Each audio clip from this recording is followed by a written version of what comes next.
টাঙ্গাইলের শতাব্দী প্রাচীন হেমনগর রাজবাড়ির উত্থান পতনের এক দ্রুত সারসংক্ষেপ নিয়ে আজকের এই আয়োজন।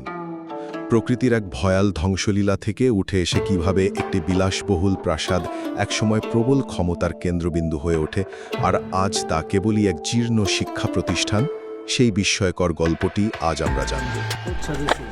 ব্রিটিশে, ঠিক আছে, ব্রিটিশ সময়ে কত 1857 সালে, ওই সময়ের পরে যখন উচ্ছেদ হয়েছে তখন ওনারা ম্যাক্সিমামই ইন্ডিয়া স্থানান্তর হয়েছে। তারপর ওর নাতিপুতি যেগুলো ছিল সেইগুলা মনে করেন অনেক দান খয়রাত কইরা মানে তারা বিভিন্ন জায়গায় দেশান্তরিত না, এটা ম্যাক্সিমামগুলাই ময়মনসিংহের ইয়াতে ছিল, এটা ময়মনসিংহের মহকুমার আন্ডারে ছিল। একটা জমিদার কিন্তু একাই চলতে পারতো না, ওনার যে বড় ছিল তারা কর দিত, মানে তারা ওই যে রাজা বাদশাহ টাইপের অনেকগুলা জমিদারের সমন্বয়ে একটা বাড়ি ছিল, মহকুমা ছিল। সরকার স্টেট দিয়ে দিছে, আর দেখভাল করার জন্য এটারে কলেজ কর্তৃপক্ষ দান করে দিচ্ছে। এই যে এটা যদি ব্যবহার না হয় তাহলে কিন্তু এটা ঠিক থাকবে না, এই জন্য ছাত্রছাত্রীরা হাঁটাহাঁটি করে, পরিষ্কার পরিচ্ছন্নতা থাকে যখন এটা। তবে এখানে কিছু উনি মানে টমটম, রাস্তাঘাট, তারপরে অনেক ধরনের মনে করেন যে জিনিসপত্র করে, যা এলাকার জন্য খুব অবদান রাখছে।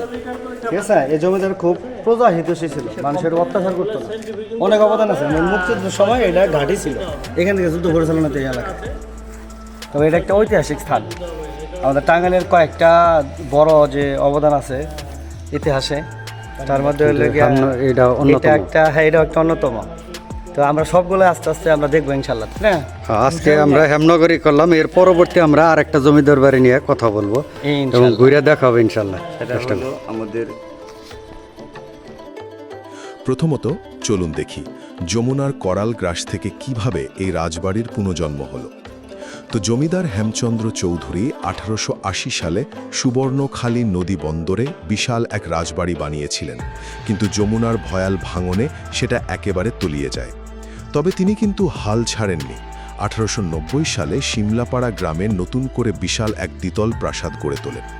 একটু ভাবুন তো, আস্ত একটা রাজবাড়ি নদীর গর্ভে হারিয়ে যাওয়ার পর একেবারে শূন্য থেকে নতুন সাম্রাজ্য গড়ার এই অদম্য জেদটা কতটা অবিশ্বাস্য। দ্বিতীয়ত, এই নতুন প্রাসাদটি কেবল টিকে থাকার লড়াই ছিল না, বরং এটা ছিল সেকালের জাঁকজমকের এক চরম প্রদর্শনী। দিল্লি আর কলকাতা থেকে কারিগর এনে ইট, পাথর আর রঙিন কাচের দারুণ সব নকশা করা হয়। সামনের দিকে থাকা দুটি অনন্য পরীর ভাস্কর্যের কারণে গ্রামের মানুষের মুখে মুখে এর নাম হয়ে যায় পরীর দাওয়ান। বুঝতেই পারছেন, সেকালের ওই নিভৃত পল্লীতে সাধারণ মানুষদের কাছে এমন রঙিন কাচ আর বিশাল পরীর ভাস্কর্যগুলো নিশ্চয়ই রূপকথার গল্পের মতো এক অদ্ভুত রহস্যময় ব্যাপার ছিল। এর পাশাপাশি হেমচন্দ্র কিন্তু জনকল্যাণে রাস্তা, পুকুর এবং 1900 সালে একটা স্কুলও প্রতিষ্ঠা করেছিলেন।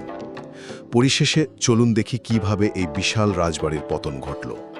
জমিদারি প্রথা বিলুপ্ত আর দেশভাগের পর জমিদার পরিবার ভারতে চলে গেলে এই প্রাসাদটি পুরোপুরি পরিত্যক্ত হয়ে যায়। এরপর 1959 সালে এই ঐতিহাসিক প্রাঙ্গণেই গড়ে ওঠে হেমনগর ডিগ্রি কলেজ। একবার চিন্তা করুন, যে প্রাসাদের উঠোনে একসময় রীতিমতো হাতি বাঁধা হতো, চলত রাজকীয় নাটক, সেখানে এখন সাধারণ ছাত্রছাত্রীরা ক্লাস করছে। সময়ের কি অদ্ভুত এক পরিহাস, তাই না?